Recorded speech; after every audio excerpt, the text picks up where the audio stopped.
Hello नमस्कार, मी सुजाता. तुम्हा सर्वांचं आपल्या नवीन ब्लॉगमध्ये स्वागत करते. तर आम्ही आलेलो आहोत शेतामध्ये. पिल्लू, मी आणि याचा पप्पा काय करायला, पीक पाहणी करायला आहे की नाही. पिल्लू काय करतोयस? गप घाणेरड्या, काय केलंय कोणास ठाऊक तिथं. चाललंय पीक पाहणी करायचं. पीक पाहणी, पाणी नव्ह, हे आहे आमचं शेत आणि हे दुसरं शेत, पण आम्ही नाही केलेलं. सूर्यास्त व्हायला आलाय. काय बी सांगू नको, म्हणजे व्हायलाच आलाय. ते काय बघ, सूर्य गेला बघ डोंगराच्या आड, आहे का. आता अंधार पडेल. पवन चक्क्या बघ किती चांगल्या दिसतात, छान छान. हे कोणी केलंय इथं? पाखरं आणायला केलंय ना हे? होय हो, हे पाखरं आणायला केलंय ना. हो केलं चालू. आता काय आलं? ओके आलं का तिथं बटन? हा नाही ओके कर. आता काय दाखवते? फोटो दुसरा क्लिक कर की.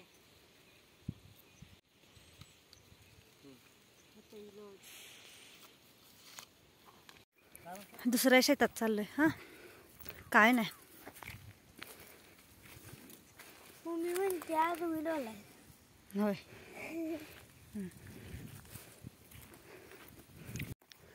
तर रानात खोप आहे बघा. आपलं आहे. कोणी बांधली खोप? मग हे पण रान दिले त्या माणसांना. मी म्हणलं इकडचं नाही दिलेलं. चांगले ते लोक, ते खोप बी बांधून राहिलेत, म्हणजे ठेवले त्यांनी. काय पडकी? कुठं पड? डोंगर पड म्हणजे पड खायते. वेडा पड कुठे? पण इथं शेत आहे आपलं. पलीकडे हा डोंगर आहे. आता हे ना, हे पण डोंगरातच गेले. आपलं हे डोंगराच्याच कडेला शेत आहे. ते बिना पाण्याचे चांगले आहेत ना. फक्त असं ते जाऊ बिंदूवर आहे की नाही. थंडीच्या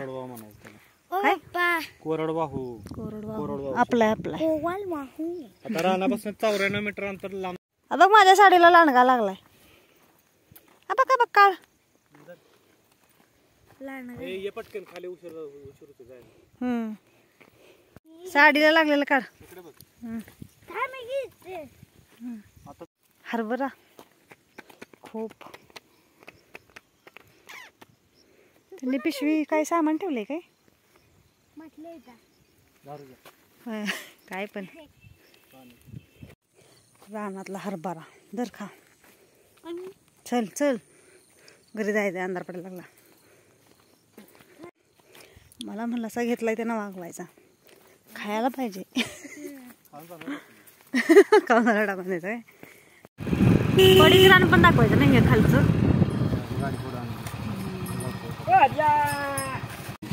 बाबू खायला नेलेलं ती.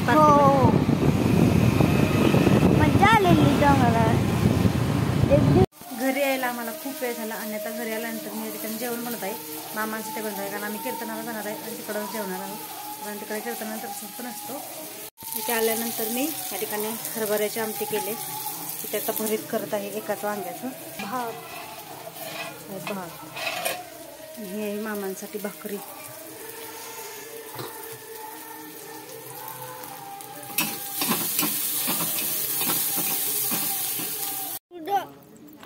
पुढं कसं बसणार?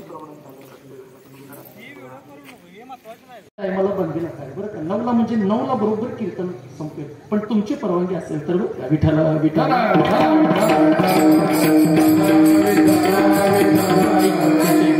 जातो. अभंगाची पार्श्वमी मांडून घेतो. सेवेकरता घेतलेला अभंग माझ्या तुकोबाईचा 4 चरणाचा अभंग आहे. या अभंगामध्ये तुकोबार आहे. तुम्हा आम्हाला तुमच्या आमच्या जीवाला सांगतात, सज्जन मायबाप सुंदर असा ज्या कुळामध्ये तुम्ही आम्ही जन्माला आलो. ऐका, ज्या कुळामध्ये तुम्ही आम्ही जन्माला आलो ते कुळ सामान्य नाही महाराज. कारण त्या कुळामध्ये आई वडिलांचं पुण्य आहे. एक सांगू, ज्या कुळामध्ये तुम्ही आम्ही जन्माला येतो, बापाची कुस जर पुण्यवान असेल तर त्या कुळात वंश मुक्तीला पोहोचला जातो. आणि आईची कुस जर पुण्यवान असेल तर त्या कुळामध्ये महान भक्त जन्माला येतो. त्याला पुरावा देतो. धन्य माता पिता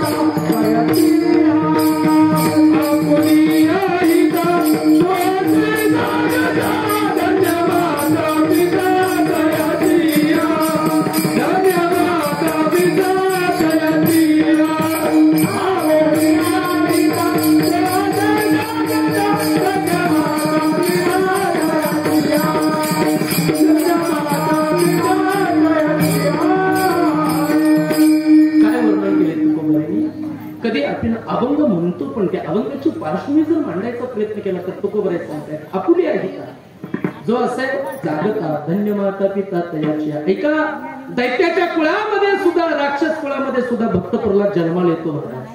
ही कुणाची पुण्य आहे महाराज? कुणाची पुण्य आहे? आईची पुण्य आहे महाराज. राक्षस हा बाप आहे महाराज.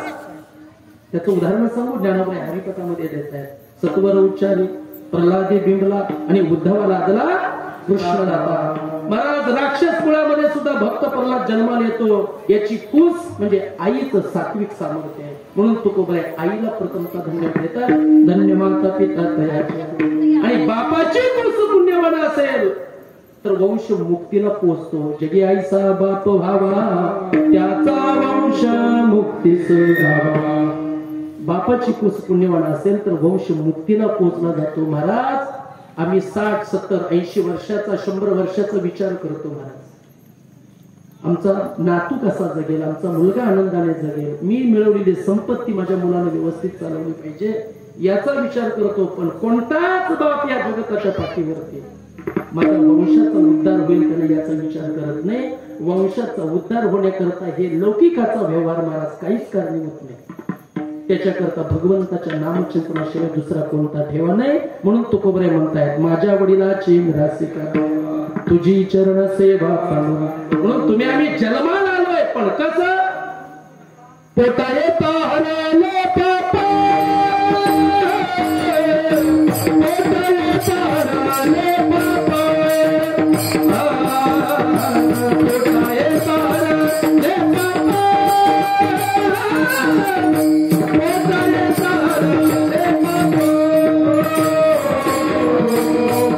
पोटा येता हरले पापा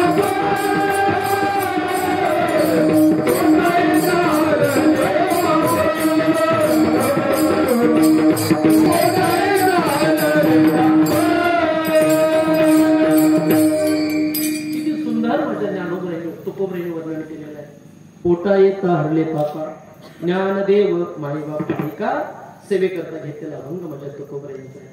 या अभंगामध्ये तुकोबराय तुम्हाला मला सांगतायत सज्जन माईबाप मनुष्य जन्म परत नाही, एकदाच आहे.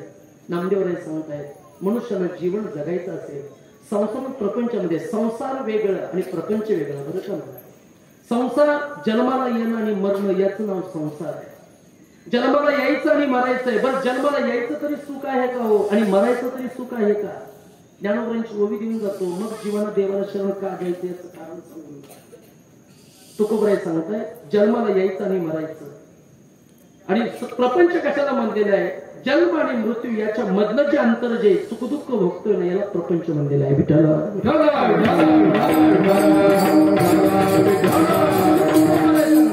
आज संसार सुफळ झाला गे माये आणि देखले पाय विठोबाचे. महाराज संसार सुखाचा होईल यात तीळ मात्र शंका नाही. पण कधी आम्ही भगवंताच्या दारामध्ये अति त्या भगवंताचं चिंतन केलं तरच महाराज. हो, भगवंताची सेवा केली पाहिजे, भगवंताचं नामस्मरण केलं पाहिजे, तरच तुम्ही आपला संसार सुद्धा सुखाचा होईल. संसार म्हणजे नुसता हा लौकिकाच्या बाजारातला संसार नाही, हत्ती घोडे याचा संसार नाही महाराज. जन्माला येताना जे होणारं दुःख आहे ना त्या दुःखामध्ये सुख होईल महाराज, सुख होईल. कारण आयुष्यामध्ये सुख हे क्षणिक आहे. तुम्ही आम्हाला दिसतं नाही सुख, हे सुख मात्र तुम्ही आम्ही सोंगाच्या बाजारामध्ये तुम्ही आम्ही हे सुख पाहतो. कोण म्हणेल मला ऐश्वर्य परिपूर्ण आहे महाराज, बँकेत बॅलन्स भरपूर आहे माझा, पण महाराज शुगरची गोळी खावी लागते महाराज. किती दुःख आहे. बँकेमध्ये भरपूर पैसा आहे, शेतीवाडी भरपूर आहे, नाती गोते आहे, घर बंगला सगळ्या गोष्टी आहेत महाराज, पण झोपीची गोळी घ्यावी लागते मग तेव्हा झोप येते. आहे सुख? या जगताच्या पाठीवरती कोणी सुख नाही. जरी मी कंबर बांधून सांगत असलो तरी सुद्धा सुखी नाही महाराज. कारण ज्ञानोबरांची ओवी सांगून जातो सुख म्हणजे देव आणि देव म्हणजे सुख. किंबहुना सोय जीव आत्मयाचेला आहे आणि तेच जे होय तयानं सुख. ह्याच्यापेक्षा सुख कोण नाही. सुख म्हणजे देव आणि ते सुख तुम्हाला अविनाश असणारं सुख जर प्राप्त करायचं असेल तर भगवंताशिवाय दुसरं कोणतं साधन नाही. याला तुकोबरायांनी तुम्हाला दिला आपला तो एक देवा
कधीतरी आम्ही संतांचे प्रमाण थोडस डोळ्याखालनं जरी घातलं तरी पुष्कळ झालं. माझ्या साधू संत, माझ्या ज्ञानोबरांनी, माझ्या नामदेवरांनी तुम्हाला मला पत्ता सांगितला महाराज.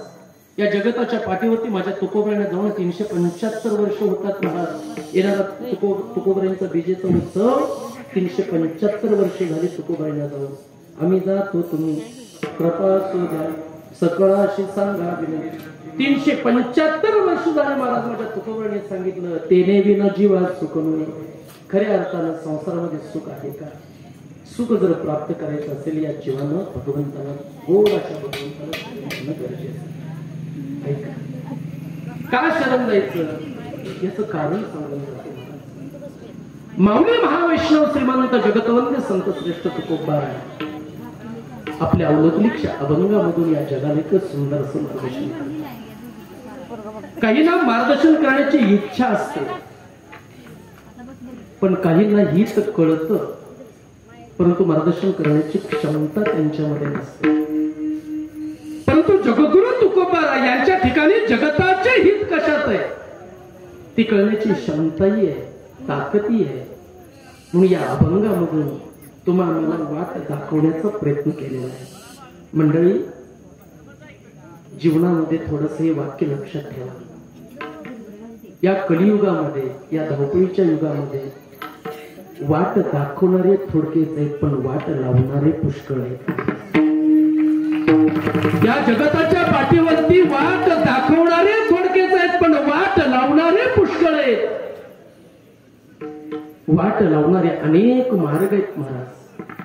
प्रत्येक गलीच्या चौकामध्ये, प्रत्येक रस्त्याच्या चौकामध्ये जी दुकाने होती ती दुकाने घरात येऊन बसली. ज्या घरामध्ये मनुष्याचं जीवन परिपूर्ण व्हावं, ज्या घरामध्ये मनुष्यानं पावित्र्यानं वागावं महाराज, ज्या कुटुंबामध्ये आपण राहतो ना त्या कुटुंबामध्ये सुद्धा पावित्र्यानं राहत नाही महाराज. त्या कुटुंबामध्ये सुद्धा तुम्ही आम्ही राहत असताना सुद्धा पावित्र्यानं वागावं, तिथे सुद्धा तुम्ही आम्ही अपवित्र वागू लागतो. आणि तेव्हा त्या काळाच्या युगामध्ये त्या मनुष्याला मार्गदर्शन करायला कोणी नसतं. त्यावेळी संतांची अत्यंत निकट अवस्था आहे. विठ्ठल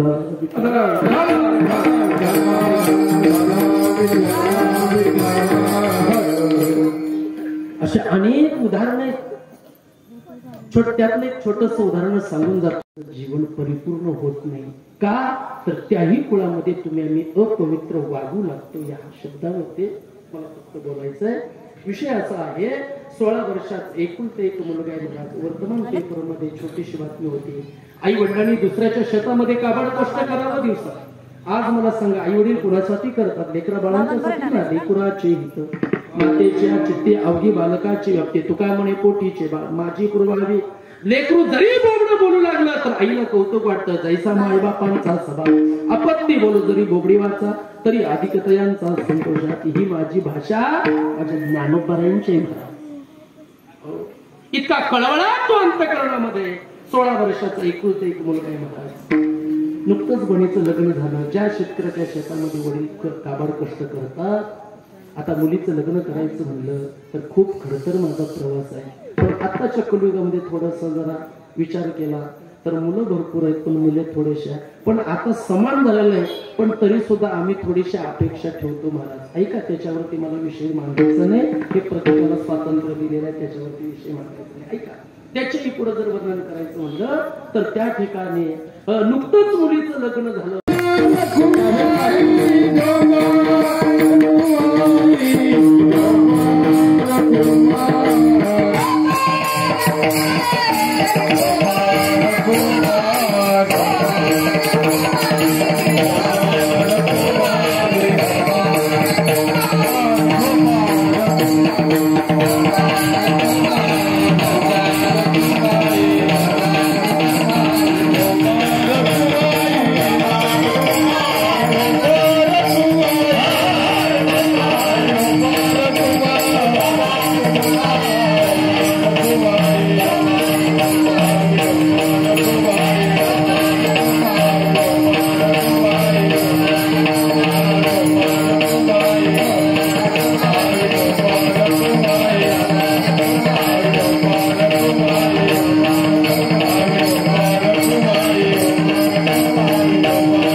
शरण जावे सर्व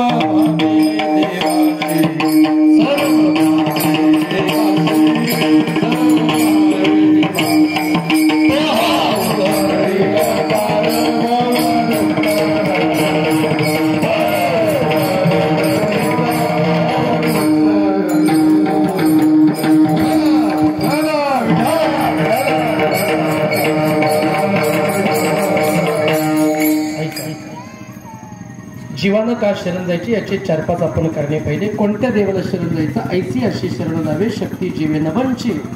ज्या देवानं महाराज भीष्म, आता कोणी बोलू नका, भीष्माचार्यांची प्रतिज्ञा खरी केली, भीष्मपण केला खरा धनुर्धरा रक्षेले, अशा देवाला शरण जावं. तुकोबराय सांगतात, वेद अनंत बोलीला अर्थ इतुकाची साधीला, विठोपासी शरण जावे निजनिष्ठा नाम गावे. आलिया संसारा उठा वेग करा, शरण जा उदारा पांडुरंग. अशा देवाला ज्ञान ऐश्वर्य साई गुणानं तो परमात्मा त्याने त्या देवाला शरण जावं. विठेवरी ज्याची पाऊले समान तोचे एकदान, शूरदाता समपाय करकटी उभा तटी भिविरेच्या. अशा भगवान परमात्म्याला शरण जावं. याचं कारण झालं अभंगाच्या पहिल्या चरणाचा मी अर्थ थोडासा म्हणजे वेळेअभावी आपण अर्थ मांडण्याचा प्रयत्न केला. दुसऱ्या चरणामध्ये असं वर्णन केलेलं आहे की तो हा उत्तरील पार भवदुस्तर नदीचा. हा भवसागर कठीण आहे, तरुण जाण्याकरता महाराज नाव धड करा शस्त्र नामाची, जे भवसिंधूची थडी पावे. नदीच्या पलीकडे जायचं म्हणलं, पलीकडच्या गावाला जायचं म्हणलं तर नावेचा आधार केल्याशिवाय आपण पोहोचू शकत नाही महाराज. नावेमध्ये बसावं लागेल. तसं जन्म आणि मृत्यू हा भवसागर आहे, भवदुस्तर नदी आहे, प्रपंच आहे, भवरोग आहे, भवसिंधू आहे. याच्यातून तरुण जायचं असेल तर शस्त्र नामाची कास बळकट धरली पाहिजे. कंठी धरला कृष्ण म्हणे अवघा जनी प्रकाश, किंवा ऐशी जोडी करा राम कंठी धरा, जेने चुके फेरा गर्भवास. गर्भवासाचं दुःख नाही होईल म्हणून तो हा उत्तरीला पार भवदुस्तर नदीचा भगवान परमात्मा तो पार करू शकेल. अभंगाचं 3रं चरण, बहु आहे करुणावंत अनंत हे दानगा. भगवान परमात्मा तो करुणावंत आहे, कृपाळू आहे, मायाळू आहे, दयाळू, श्रद्धाळू. वज्रासारखा कठीण असणारा भगवान परमात्मा तो कापसाप्रमाणे मऊ होतो एवढा तो करुणावंत आहे. अभंगाचं 3रं चरण संपलं. 4थ्या चरणामध्ये असं सांगितलेलं की तुका म्हणे साक्षी आले तरी केले प्रगट. आता अभंगाचा 4थ्या चरणाचा विचार करा. कोणतीही गोष्ट साक्ष पुराव्याशिवाय होऊ शकत नाही महाराज. उदाहरण व्यवहारातलं घ्या, साधं लग्न जरी ठरवायचं म्हणलं तर साक्ष पुरावे लागतात, बरोबर आहे ना. यादीमध्ये वधू पक्षाकडे वर पक्षाकडे 5 साक्षीदार आहेत. कोणत्या जिन्सा घेतल्या कोणत्या दिल्या नाही का, सही करावी लागती. लग्न ठरवायचं म्हणलं तरी साक्ष पुरावा आहे. समजा एखाद्या आरोपीला सोडवायचं म्हणलं तर कोर्टातून तरी सुद्धा पुरावा आहे. एखादी जमीन जरी घ्यायची म्हणली तरी सुद्धा चतुर्सीमेच्या पाठीमागं पूर्वेला कोण आहे त्याची सही घ्या किंवा कोणीही साक्षीदार असावे लागतात. मग परमार्थामध्ये साक्ष का नसावी? तुकोबराय म्हणतात मी साक्ष आहे. तुका म्हणे साक्षी आले तरी केले प्रगट. माझ्यावरती विश्वास ठेवा. आता बरेच जणांचा माझ्या भगवंताने उद्धार केला म्हणून तुम्ही अभंगाचं पहिलं चरण घ्या. म्हणून शरण जावे. तुम्ही देवाला शरण जा. शरण गेल्यानंतर भगवान परमात्मा तुमचा आमचा जीवाचा उद्धार करेल. या तीन मात्र शंका नाही. कोणत्या देवाला? सर्व भावे देवाशी. सर्व भावाला देवाला शरण जा. का तर हा भवसागर भवदुस्तर नदीचा. आणि तिसऱ्या चरणामध्ये सांगितलं माझा भगवान परमात्मा कसा आहे? तो करुणावंत आहे, दयाळू आहे, मायाळू आहे आणि श्रद्धाळू आहे. त्यातलं एक छोटस उदाहरण सांगतो आणि इथं सेवेला प्रोग्राम देतो. आता कोणी बोलू नका, सर्वांनी शांत राहा. विठ्ठल विठ्ठल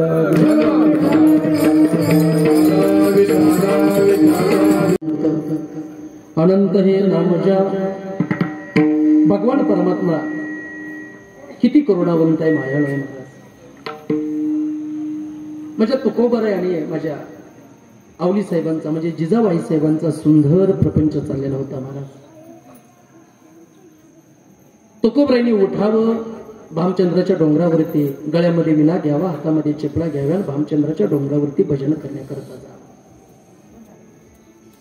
दुपारचे 12:30-1 वाजले की भूक लागली की परत घरी परत यावं माझ्या तुकोबरायने. आणि जे काही आवडीने शुद्री केलेले ते शुद्री खावी. ऐसीला नाही करिता विठ्ठल पावला नैवेद्य जेवला नामयाचा श्लोक म्हणावे जेवण करावं. एक दिवस माझ्या तुकोबराय समाधी लागली महाराज. विठ्ठल विठ्ठल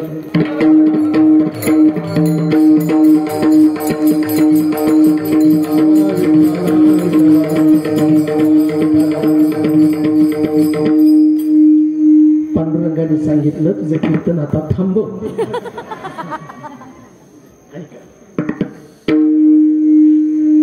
बघा केवढा मोठा अधिकार आहे नाही का? एवढ्या मोठ्या माणसातून ते लेकरू उठून आहेत आणि चरणाचं दर्शन करून गेला. धन्य माता पिता तयाचे. माझ्या नामदेव यांच्या कीर्तनामध्ये पांडुरंग परमात्मा नाचला. नाचता नाचता देवाचा गळाला पितांबर, सावध होई देव बोले ऐशी कबीर.